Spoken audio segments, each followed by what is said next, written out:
Hi friend, আপনারা কেমন আছেন? আশা করি ভালোই আছেন। আমিও ভালো আছি। দেখো, আজকে একটা পকোড়ার রেসিপি লইয়া আইলাম। এই পকোড়াটা কীরকম বানাইন আপনারা দেখাইমু। বাঁধাকপি কাটলাম, পেঁয়াজ আছে সঙ্গে, পেঁয়াজ কুচিও দিলাম, ময়দা অল্প, বেসন অল্প, ডালের বেসন দিলাম, তোরা মসুর ডালের বেসন, মশলা দিলাম, হলুদ, মরিচ, জিরা, এগুলা সব দিয়া তারপরে মাখিয়া বানাইমু পকোড়া। আর আপনারা কীরকম বানাইন আমারে কইবা কমেন্টে।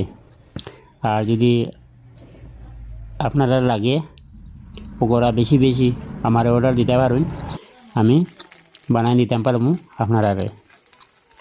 তখন আমার এত স্পিড পকোড়া কীরকম বানাই আপনারা লোকে একটু শেয়ার করলাম।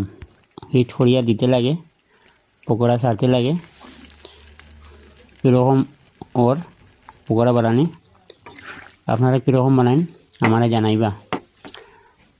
আর বিভিন্ন ধরনের রেসিপি পাইতে হইলে আমার পেজটি ফলো করবা এবং শেয়ার করবা। ধন্যবাদ বন্ধুরা।